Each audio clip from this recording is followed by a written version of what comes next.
Hi welcome to Devika Ilangovan channel. இன்றைக்கி நம்மளோட சேனலில் என்ன வீடியோ பார்க்க போகிறோம் அப்படின்றதுக்கு முன்னாடி ஆல்ரெடி பார்த்திங்கன்னா இந்த மாத பட்ஜெட்டில் எப்படி சேவிங்ஸ் பண்ணலாம் அப்படின்றத பற்றி பார்ட் 1 வீடியோ போட்டிருந்தேன். பார்ட் 2வாக இன்னொரு வீடியோவுமே போடுறேன் அப்படின்னு சொல்லியிருந்தேன். ஆக்சுவலாக என்னோடய வாய்ஸ் சிங்க் ஆகிறதுக்கும் நான் பேசுகிறதுக்கும் சம்மந்தம் இல்லாமல் இருக்கும். என்னன்னு தெரில, ஒரு நிமிஷம் வரைக்கும் என்னோடய வாய்ஸ் ரெக்கார்டு ஆகவே இல்லை, வாய்ஸ் வரல. அதனால தான் நான் இப்போ வாய்ஸ் ஓவர் கொடுக்குறேன். அதில் பார்த்திங்கன்னா நான் போன தடவை சொல்லியிருந்த பாயிண்ட்ஸ் எல்லாமே உங்களுக்கு பிடிச்சிருந்துச்சு அப்படின்ற மாதிரி சொல்லியிருந்தீங்க. கண்டிப்பாக இன்றைக்கி இந்த வீடியோவில் ஷேர் பண்ணுறதுமே உங்களுக்கு கண்டிப்பாக பிடிக்கும் அப்படின்னு சொல்லி நம்புகிறேன். நானுமே டெய்லி வீடியோஸ் அப்லோட் பண்ணணும்னு ட்ரை பண்ணுறேன். கண்டினியூஸாக அதை பண்ணிகிட்டும் இருக்கேன். ஆனால் ஏதாவது ஒரு தடங்கள் இந்த மாதிரி வந்துக்கிட்டே தான் இருக்குது. இருந்தாலுமே என்ன பிரச்சனை வந்தாலும் கண்டிப்பாக வீடியோஸ் போடுறத மட்டும் விட்டுறக்கூடாது அப்படின்னு சொல்லிட்டு நானுமே ரெகுலராக வீடியோஸ் போடுறேன். கண்டிப்பாக உங்களுக்கு இந்த வீடியோ பிடிச்சிருக்கா இல்லையா அப்படின்றத மறக்காமல் கமெண்ட்டில் சொல்லுங்கள். புதுசாக பார்க்குறீங்க அப்படின்னா மறக்காமல் நம்மளோட சேனலை சப்ஸ்கிரைப் பண்ணிக்கோங்க. அதே மாதிரி பார்ட் 1 வீடியோ போடும்போது அதில் சொல்லியிருந்த பாயிண்ட்ஸுமே இதில் சொல்லியிருக்கேன். நீங்கள் பார்க்கல அப்படின்னா கண்டிப்பாக அந்த வீடியோவும் பார்த்துட்டு வாங்க. வீடியோ எப்படி இருந்துச்சு அப்படின்றதையும் மறக்காமல் கமெண்ட்டில் சொல்லிடுங்க. தேங்க்யூ. வாங்க இப்போ வீடியோக்குள்ளே போகலாம். அதாவது ஃபஸ்ட்டு மாதம் ஸ்டார்ட் பண்ணும்போதே மாதத்துக்கான பட்ஜெட் போடுங்கன்னு போன தடவை சொல்லியிருந்தேன். ஷாப்பிங் போகும்போது லிஸ்ட்டு போடாமல் கடைக்கு போகாதீங்கன்னு சொல்லியிருந்தேன். ஆஃபர் பார்த்து உங்களோட பொருளெல்லாம் வாங்குங்கன்னு போன வீடியோவில் சொல்லியிருந்தேன். போகும்போது நல்லா சாப்பிட்டு போங்க, காலி வயிறாக போகாதீங்க அப்படின்னு சொல்லியிருந்தேன். அதே மாதிரி அரிசி பருப்பு இதெல்லாம் மொத்தமாக வாங்கி வச்சுக்கோங்க அப்படின்னுமே சொல்லியிருந்தேன். வாரத்துக்கு ஒரு முறை மட்டும் காய்கறி வாங்குங்க, டெய்லி போய் காய்கறி வாங்காதீங்க. இதனால நம்மளோட அதாவது மளிகை சாமானுக்கான பட்ஜெட்டில் நம்மளால் சேவ் பண்ண முடியும்னு சொல்லியிருந்தேன். எக்ஸ்பைரி டேட் பார்த்து வாங்குங்க, லோக்கல் மார்க்கெட்டோட கம்பேர் பண்ணி வாங்குங்கன்னு சொல்லியிருந்தேன். எந்த காய்கறி எந்தெந்த சீசனுக்கு கிடைக்குதோ அந்த மாதிரி காய்கறியாக பார்த்து வாங்குங்கன்னு சொல்லியிருந்தேன். தேவையில்லாத பொருளை வாங்காதீங்க. அடுத்து பார்த்திங்கன்னா அந்த ஸ்நாக்ஸ் இதெல்லாம் வாங்குறத கம்மி பண்ணுங்கன்னு சொல்லியிருந்தேன். அப்புறம் வேஸ்ட்டாக ஆகாத மாதிரி ரொம்ப லிமிட்டாக தேவையானதை மட்டும் சமைங்கன்னு சொல்லியிருந்தேன். ஒரே பிராண்டை நம்பாமல் இது இல்லைன்னா ஆப்ஷனுக்கு ஒரு பிராண்ட் வாங்குற மாதிரி சொல்லியிருந்தேன். கூப்பனு, கேஷ்பேக்கு இது எல்லாத்தையும் யூஸ் பண்ணுங்கன்னு போன வீடியோவில் சொல்லியிருந்தேன். போன வீடியோ பார்த்துருந்தீங்க அப்படின்னா ஓகே. இல்லை இப்போ தான் இந்த வீடியோவை ஃபஸ்ட் டைம் பார்க்குறீங்க அப்படின்னா போன வீடியோவில் இது மூலயமா இப்போ நான் சொல்லியிருந்த சில பாயிண்ட்ஸ் மூலயமா அதை பற்றி கொஞ்சம் டீப்பாக சொல்லியிருக்கேன். அதை பற்றி கொஞ்சம் எக்ஸ்ப்ளனேஷனோட சொல்லியிருக்கேன். எப்படி நம்மளோட பணத்தை சேவ் பண்ணலாம் அப்படின்னு சொல்லிட்டு கண்டிப்பாக அந்த வீடியோ பார்த்துட்டு அதுக்கப்புறம் இந்த வீடியோ பாருங்கள். இன்றைக்கி சொல்ல போகிறது என்ன அப்படின்னு பார்த்தீங்கன்னா, மாதத்துக்கு ஒரு தடவையாவது கண்டிப்பாக உங்களோட கிச்சனில் எங்கே மளிகை சாமான்லாம் வைக்கிறீங்களோ அந்த இடத்த க்ளீன் பண்ணுங்கள். அக்கா, அந்த இடத்த க்ளீன் பண்ணுறதுக்கும் நாங்கள் பணத்தை சேவ் பண்ணுறதுக்கும் என்ன சம்மந்தம் அப்படின்னு கேட்டிங்கன்னா, நம்ம பண்ணுற பெரிய மிஸ்டேக் என்ன அப்படின்னா, பொருள் எல்லாத்தையும் வாங்கி வைப்போம்.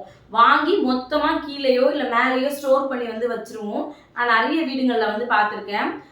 2 மாதம் கழிச்சு 3 மாதம் கழிச்சு அந்த பொருளெல்லாம் தூக்கி போடுவாங்க. சில தடவை 1 வருஷம் கழிச்சுலாம் தூக்கி போட்டவங்களாம் எனக்கு தெரிஞ்சவங்க இருக்காங்க.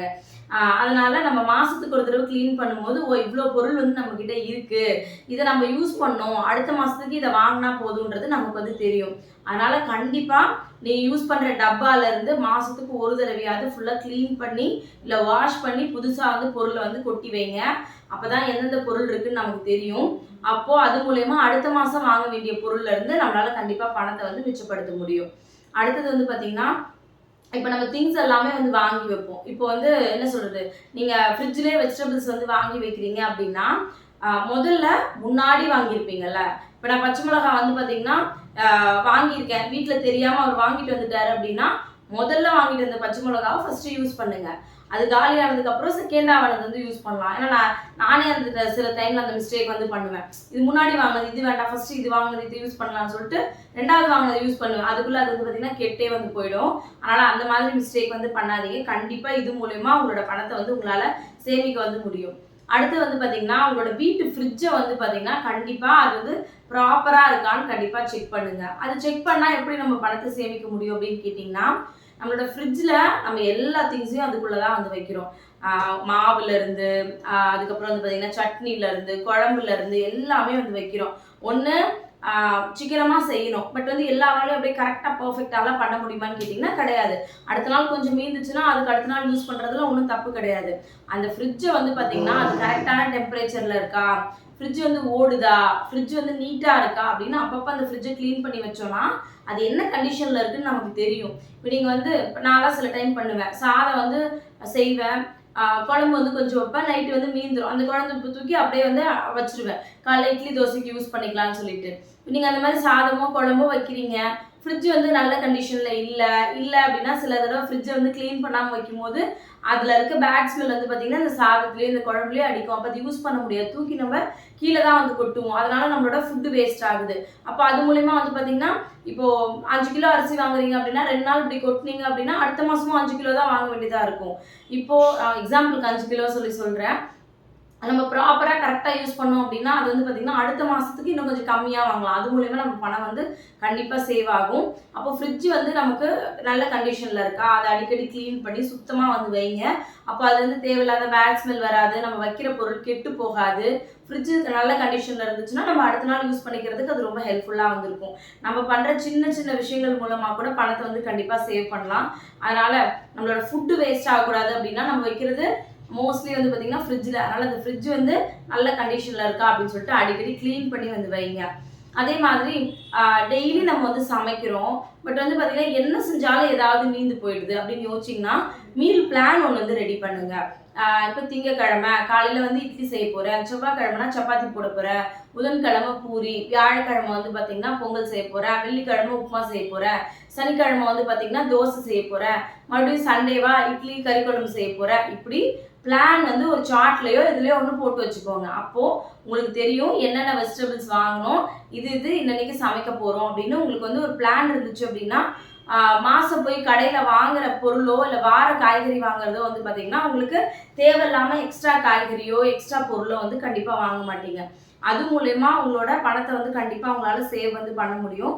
கண்டிப்பாக அதை வந்து ஃபாலோ வந்து பண்ணுங்கள். உங்களுக்கு மளிகை சாமான் வந்து பார்த்திங்கன்னா டெய்லி நிறைய செலவாகுது அப்படின்னு யோசிக்கிறீங்க அப்படின்னா என்னென்ன பொருள்லாம் வெளியில் வாங்குறீங்க, எதனால் இது வந்து ஜாஸ்தி ஆகுது, இந்த மாதம் எவ்வளோ வந்து பட்ஜெட் போட்டிருக்கோம், அடுத்த மாதம் வந்து எவ்வளோ வந்து செலவாகுது அப்படின்றத ஒரு நோட்டில் வந்து கண்டிப்பாக நோட் பண்ணி வைங்க. இப்போ அரிசி வாங்குறீங்கன்னா அரிசி வந்து 10 கிலோ வாங்குறீங்கன்னா 10 கிலோ போடுங்க. மஞ்சத்தூள் ஒரு பேக்கெட்டா, மஞ்சத்தூள் ஒரு பேக்கெட்டு. அப்போ கணக்கு பார்க்கும்போது அடுத்த மாதம் இதில் இதெல்லாம் இருக்குது, இதெல்லாம் இல்லை, இதில் ஏன் எக்ஸ்ட்ரா இருக்குது, போன மாதம் வாங்காதது இந்த மாதம் என்ன வாங்கியிருக்கோம் அப்படின்னு நமக்கு செக் பண்ணுறதுக்கு ரொம்ப ஈஸியாக இருக்கும். ஒரு நோட் ஒன்று போட்டுக்கோங்க. மாதத்தில் ஒரு நாள் மளிகை சாமான் வாங்குற அன்னைக்கு என்னென்ன பொருள்லாம் வாங்கியிருக்கீங்கன்னு பார்த்து நோட் பண்ணி வச்சுக்கோங்க. அப்போ அடுத்த மாதம் வாங்கும்போது இந்த பொருள்லாம் வாங்கியிருக்கோம், இதெல்லாம் வேண்டாம், இதெல்லாம் எக்ஸ்ட்ரா வாங்கியிருக்கோம், இந்த மாதம் ஏன் நமக்கு எக்ஸ்ட்ரா செலவாச்சு, உங்களோட செலவை கண்டுபிடிக்கிறதுக்கு அது ரொம்ப யூஸ்ஃபுல்லாக இருக்கும். அப்போ அடுத்த தடவை போகும்போது இந்த செலவெல்லாம் பண்ணக்கூடாதுன்னு நம்ம வந்து கண்டிப்பாக வந்து அடுத்த தடவை செலவு பண்ணாமல் வந்து இருப்போம். அதனால் கண்டிப்பாக உங்களுக்கு வந்து பார்த்திங்கன்னா அந்த கிராசரியோட செலவை வந்து கண்டிப்பாக எழுதி வைங்க. அடுத்தது குழந்தைங்களோட ஷாப்பிங் போகிறீங்க அப்படின்னா தேவையில்லாத திங்ஸ் எல்லாம் வாங்காதீங்க. குழந்தைங்க கண்டிப்பாக எல்லா பொருளும் வேணும் அப்படி தான் வந்து கேட்பாங்க. பட் குழந்தைங்களுக்கு எது தேவை, எது நமக்கு தேவையில்லை அப்படின்றது நமக்கு வந்து தெரியணும். அதனால் பசங்க கேட்குறாங்க அப்படின்றதுக்காக நம்ம வந்து ஏன்னா இப்போ நிறைய பேர் வந்து பார்த்திங்கன்னா குழந்தைங்களை எங்கேயும் விட்டுட்டு போக முடியாதுன்றதுனால கூட தான் வந்து கூட்டிகிட்டு போகிறோம். ஆனால் அந்த குழந்தைங்களுக்கு முன்னாடியே புரிய வைங்க.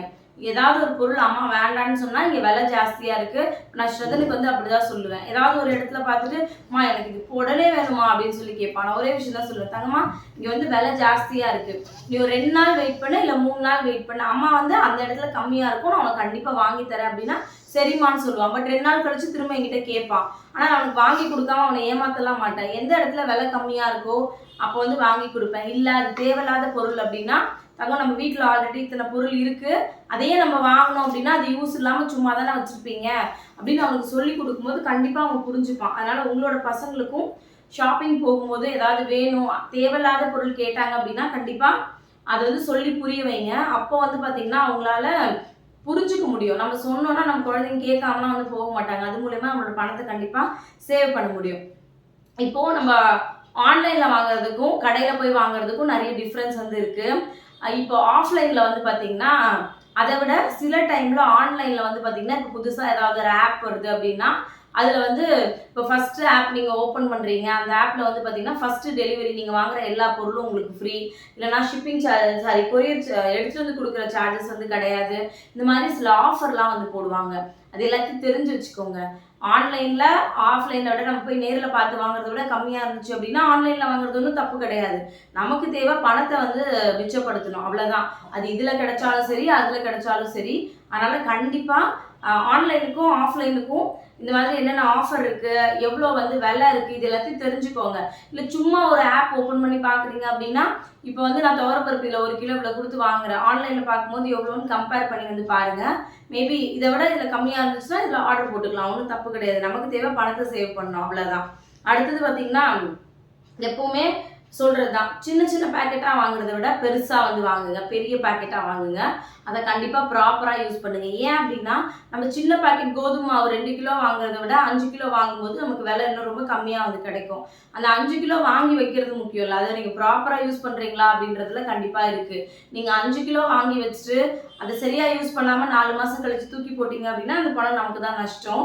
இருந்தாலும் நீங்கள் பணத்தை சேவ் பண்ணணும்னு நினச்சிங்கன்னா எப்போவுமே இந்த 1 பேக்கெட் 1 கிலோ 2 கிலோ மாவெல்லாம் வாங்குறத விட 5 கிலோ வாங்கும்போது உங்களுக்கு ரொம்பவே யூஸ்ஃபுல்லாக வந்திருக்கும், விலையுமே ரொம்ப கம்மியாக வந்து கிடைக்கும். இதனால் கண்டிப்பாக உங்களோட பணத்தை வந்து சேவ் பண்ண முடியும். அதே மாதிரி இந்த எண்ணெய், சோப்பு இதெல்லாம் வந்து பார்த்திங்கன்னா சூப்பர் மார்க்கெட்டில் நிறைய ஆஃபர் வந்து போடுவாங்க. நாங்களுமே வந்து பார்த்திங்கன்னா லிக்விடெல்லாம் வந்து வாங்குவோம். லிக்விட் வந்து பார்த்திங்கன்னா ஆஃபரில் தான் வாங்குவேன். அந்த 1 பேக்கெட் பெரிய லிக்விட் வந்து வாங்கினோன்னா வாஷிங் மிஷினுக்கு 2 மாதத்துக்கு வந்து கண்டிப்பாக எங்களுக்கு வந்து வரும். இப்போ நார்மலாக லிக்விடே 400 500க்குலாம் இருக்குது. பட் நாங்கள் வாங்குறது டிமார்ட்டில் வந்து வாங்குவோம். 210 250க்குள்ளே தான் வந்து வரும். பட் அது எங்களுக்கு 2 மாதம் வந்து வர்றதுனால எங்களுக்கு அது ரொம்பவே யூஸ்ஃபுல்லாக இருக்கும். அதனால் ஆன்லைனில் வாங்குறீங்க அப்படின்னா இந்த சோப்பெல்லாம் ஒரு சோப்பாக எடுத்தீங்க அப்படின்னா அதுக்கு ஒரு ரேட் இருக்கும். இந்த 3 சோப்பு பாக்ஸில் வந்து வரும். நான் மைசூர் சாண்டில் வந்து வாங்குவேன். அந்த 3ஆக வாங்கும்போது விலை கண்டிப்பாக கம்மியாக வந்து இருக்கும். அது சில டைம் ஆஃபர் போடுவாங்க, 3 வாங்கினா 1 ஃப்ரீ அந்த மாதிரி இருந்துச்சுன்னா அத்தியாவசியமான பொருள் ஆஃபரில் கிடைக்குது அப்படின்னா தாராளமாக வந்து வாங்கலாம். அதை விட்டுட்டு நம்ம வந்து வீட்டில் இருக்கிற பொருள் ஆஃபரில் கிடைக்குதுன்றதுக்காக வாங்கி சும்மா வைக்கிறதுக்கும் நமக்கு தேவைப்படுற பொருள் ஆஃபரில் கிடைக்கும் போது வாங்குறதுக்கும் ரெண்டுத்துக்குமே நிறைய டிஃப்ரென்ஸ் வந்து இருக்குது. அதனால் கண்டிப்பாக ஆஃபரில் வாங்குறது தப்பு இல்லை, அது எந்த மாதிரியான பொருள் வாங்குறீங்க, அதை எப்படி நீங்கள் யூஸ் பண்ணுறீங்க அப்படின்றதுலேருந்து கண்டிப்பாக இருக்குது. அதே மாதிரி பக்கத்தில் இருக்கவங்க வந்து இந்த பிராண்ட் வந்து யூஸ் பண்ணுறாங்க, இந்த பிராண்டு கம்ஃபர்ட் யூஸ் பண்ணுறாங்க, அதனால் நானும் இதுதான் யூஸ் பண்ணுறேன் அப்படியெல்லாம் யூஸ் பண்ணாதீங்க. ஏன் அப்படின்னா அவங்களோட இன்னும் அதிகமாக சம்பாதிக்கலாம். அவங்க 500 ரூபாய்க்கு கூட கம்ஃபர்ட் வாங்கி யூஸ் பண்ணலாம். பட் நம்மளோட பட்ஜெட்டுக்கு ஏற்ற மாதிரி நமக்கு எது கம்ஃபர்டபுளான விலையில் கிடைக்குதோ, எது நல்லா இருக்கோ அதை வாங்கினாலே போதும். அதனால் அடுத்தவங்களோட கம்பேர் பண்ணி அவங்க வீட்டில் இந்த பிராண்ட் வாங்குறாங்க அப்படின்றதுக்காக அடுத்தவங்கள பார்த்து எப்போவுமே எந்த பொருளுமே வாங்காதீங்க. நம்ம பட்ஜெட்டில் எது நல்ல பொருளாக இருக்கோ, நல்ல பிராண்டாக இருக்கோ அதை வாங்கினீங்கனாலே போதும். கண்டிப்பாக இது மூலயமா வந்து உங்களோட பணத்தை வந்து சேவ் பண்ண முடியும்னு நான் வந்து நம்புகிறேன். அதே மாதிரி எப்போவுமே உங்களோட பட்ஜெட் இருக்குல்ல, மாத பட்ஜெட்டில் மல்லிகை சாமானுக்குன்னு இவ்வளோனா இவ்வளோ தான் எடுத்து வைக்கணும்னா இவ்வளோ தான் எடுத்து வைக்கணும். இப்போ நான் போன வீடியோவில் சொல்லியிருந்தேன், எனக்கு மல்லிகை சாமான் பட்ஜெட் வந்து மாதம் 2500 ரூபா. மேபி ஏதாவது ஃபங்க்ஷன் ஃபெஸ்டிவல் ஏதாவது வருதுன்னா 3 ரூபா கிட்ட வரும். அது எப்படி 3 ரூபாலாம் பாசிபிளே கிடையாது, நீங்கள் சீட்டு போடுறீங்க அதனால் உங்களுக்கு அப்படி இப்படின்னு ஏதாவது சும்மா சொல்லுவாங்கல்ல. அவங்களால பண்ண முடியாத ஒரு விஷயத்த ஒருத்தங்க பண்ணுறாங்க அப்படின்னும் போது எப்படி பண்ணுறாங்கன்னு கேட்டு தெரிஞ்சுக்கிறதுல தப்பு கிடையாது. ஆனால் அவெல்லாம் பண்ணுறா, அது ஏதாவது குறை சொல்லணும்னு சொல்லுவாங்கல்ல, அந்த மாதிரி சில கமெண்ட்ஸ் எனக்கு வந்துருந்துச்சு. சாரி வந்துருந்துச்சு. யார் என்ன சொன்னாலும் நிஜமாவே என்னோட மல்லிகை பட்ஜெட் என்னன்னா அவ்வளோதான், 2500 ரூபா தான் நான் மாதம் என்னோட மல்லிகை பொருளுக்காக யூஸ் பண்ணுறேன். சூப்பர் மார்க்கெட்டில் போய் வாங்கினாலும் சரி, மளிகை கடையில் போய் வாங்கினாலும் சரி, பருப்பு தோரம் பருப்புலேருந்து எண்ணெய் எல்லாமே என்னோட பட்ஜெட் வந்து பார்த்திங்கன்னா மாதம் நான் வந்து ஷாப்பிங் போகிறேன் அப்படின்னா 2500 ரூபா தான் என்னோட பட்ஜெட்டு. நான் அதுக்காக பொருளை பார்த்து இது இவ்வளோ விலைலாம் பார்க்க மாட்டேன். எனக்கு தெரியும் இது ஃபிக்ஸடு இவ்வளோ தான் விலை, இதுக்கு மீறி பட்ஜெட் வந்து போகாது. இந்த தடவை பார்த்தீங்கன்னா 3000 சில்லரை வந்துருந்துச்சு. ஏன் அப்படின்னா ஆல்ரெடி சொல்லியிருந்தேன் கொஞ்சம் கிளாஸஸ்லாம் வாங்க வேண்டியது இருக்குதுன்னு சொல்லிட்டு, அதனால் இந்த தடவை வந்து பார்த்திங்கன்னா ஒரு 500 ரூபா எக்ஸ்ட்ரா வந்து வந்துச்சே தவிர மற்றபடி வழக்கம் போல் என்னோட மல்லிகை சாமான் பட்ஜெட் வந்து 2500 ரூபா தான். நான் அப்படி தான் வந்து பண்ணுறேன். அதனால் எப்போவுமே உங்களோட பட்ஜெட் என்ன டிசைட் பண்ணிக்கோங்க. 3000 ரூபானா 3000 ரூபாய்க்குள்ளே தான் நான் வாங்கணும். எக்ஸ்ட்ரா இருந்துச்சுன்னா பில் போடுற இடத்துல எது தேவையில்லாதது நீங்கள் அத்தியாவசியம் இல்லாத வாங்கியிருக்கீங்களோ அதை அப்படியே எடுத்து வைங்க. அதனால் அதில் ஒன்றும் தப்பு வந்து கிடையாது. அதனால் மல்லிகை சாமானுக்குன்னு ஒரு பட்ஜெட் வந்து நீங்கள் ஃபிக்ஸ் பண்ணி வந்து வச்சுக்கோங்க. இவ்வளோ தான் நான் வாங்க போகிறேன் அப்படின்னு சொல்லிட்டு. அதே மாதிரி உங்களோட ஃப்ரிட்ஜில் என்ன பொருள் வைக்கிறீங்க, நிறைய பேர் வந்து பார்த்திங்கன்னா துவரம் பருப்பு, பாசிப்பருப்பு இந்த மாதிரி பயிர் வகைகள் எல்லாத்தையுமே ஃப்ரிட்ஜில் வைக்கிறாங்க. அப்பப்போ வைக்கிற பொருளை செக் பண்ணுங்க. இந்த பொருள்லாம் வச்சிருக்கோம், இதில் ஏதாவது வண்டு வச்சிருக்கா, பூச்சி வச்சிருக்கா. சப்போஸ் லேசாக பூச்சி வைக்கிற மாதிரி இருந்துச்சுன்னா வெயிலில் வச்சு காய வைங்க. வாங்கின ப்ராடக்டை எப்படி வேஸ்ட் பண்ணாமல் அதை யூஸ் பண்ண முடியும் அப்படின்னு பாருங்கள். கண்டிப்பாக உங்களோட பணத்தை வந்து பார்த்திங்கன்னா உங்களால் கண்டிப்பாக சேவ் வந்து பண்ண முடியும். அதே மாதிரி இப்போ பழம் வந்து வேஸ்ட் ஆக போகுது, இல்லை காய்கறி ஏதாவது வேஸ்ட் ஆக போகுது, வாங்கி இருக்கிறது வந்து 1 வீக் ஆயிடுச்சு, ஆனால் வந்து இப்போ டக்குனு கெட்டு போகிற மாதிரி இருக்குது அப்படின்னா, ஒரு பழம் இருக்குன்னா அது வந்து ஐயோ கெட்டு போகிற மாதிரி இருக்கே கெட்டு போகிற மாதிரி இருக்கே அப்படின்னு சொல்லிட்டு சாரி பேசிகிட்டே இருக்கிறதுனால எனக்கு அடைக்குது தொண்டை. கெட்டு போக போகுதுன்னு யோசிச்சிருந்தா கெட்டுதான் போகும். ஒரு பழம் கொஞ்சம் லேசாக வாடுற மாதிரி இருக்குது அப்படின்னா அதை வந்து நாளைக்கு தான் சாப்பிடணும்னு கிடையாது, ஒரு ஜூஸாக போட்டு பசங்களுக்கு வந்து கொடுங்க. ஒரு காய்கறி வதங்குது அப்படின்னா ஒரு பொரியல் அன்னைக்கு செய்றீங்கன்னா 2 பொரியலாக சேர்த்து பசங்களுக்கு வந்து செஞ்சு கொடுங்க.